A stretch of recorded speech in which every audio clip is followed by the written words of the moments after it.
મારામારી અને તોડફોડના ભયંકર દ્રશ્યો ઉત્તર ગુજરાતના છે, જ્યાં બે સમાજ વચ્ચે ભીષણ ઘર્ષણ થયું. લાકડીઓ ધોકા સાથે બે સમાજના લોકો સામસામે આવી ગયા. વાહનોમાં તોડફોડ કરવામાં આવી.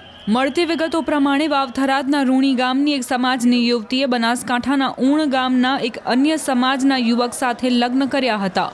આ વાતથી યુવતીના સમાજના લોકોને લાગી આવ્યું. પોતાના સમાજની દીકરીને ઊણ ગામેથી પરત કઈ રીતે લાવવી એ માટે રૂણી ગામમાં યુવતીના સમાજનું મહાસંમેલન યોજાયું. પહેલા રૂણી ગામમાં એકત્ર થયેલા યુવતીના સમાજના લોકો ગાડીઓ લઈને યુવકના ગામ ઊણ પહોંચી ગયા, જ્યાં બંને સમાજ વચ્ચે ધમાલ થઈ ગઈ. તોડફોડ શરૂ કરી. મારામારી પથ્થરમારો એટલો વધી ગયો કે ગામમાં અફરાતફરી મચી ગઈ. મામલો થાળે પાડવા પોલીસ દોડી આવી. યુવકના ગામમાં 200થી વધુ પોલીસ જવાનો તૈનાત કરી દેવાયા છે.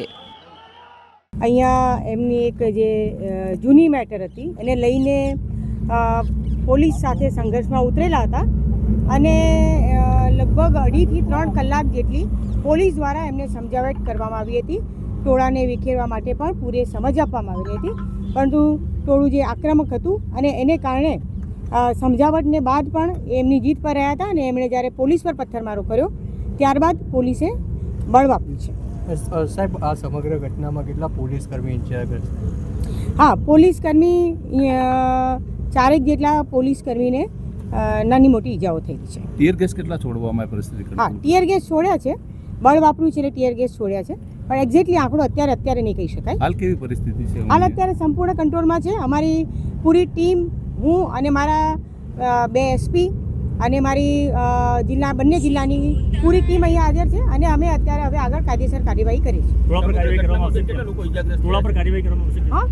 પર કાર્યવાહી કરવામાં આવશે, કાયદેસર કાર્યવાહી કરશે. સમગ્ર ઘટનામાં પોલીસના 4 માણસો છે અને બીજા જે ટોળાએ જે પથ્થરમારો કર્યો એમાં પણ એ જ સમાજના જે માણસો છે એવા પણ 4-5 જણા ઇન્જર્ડ થયા. હા, ટોળાએ જે હુમલો કર્યો છે તો એના પર જે કાયદેસર કાર્યવાહી કરવામાં આવશે. સર, કેટલા લોકોની અટકાયત કરી છે અને ગુનો નોંધવાની કામગીરી કઈ રીતની કરી? અમે લગભગ 35 થી 40 માણસોને અત્યારે ડિટેન કર્યા છે અને એમની સામે કાર્યવાહી શરૂ કરી છે. અંદાજે પણ કેટલી ગાડીઓની તોડફોડ કરવામાં આવી છે જે સમગ્ર ઘટના છે?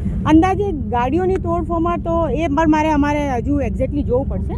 આપ જાણો છો, બેઠકમાં તો ધ્યાનમાં નથી, પણ કોઈ પણ બાબત હોય એ બધાએ શાંતિ જાળવીને, એકતા, શાંતિને સલામતી જાળવીને આપણે બધાએ એ વ્યવહાર કરવો હિતાવો છે. તંત્ર એની રીતે કામ ત્યાં કરી રહ્યું છે.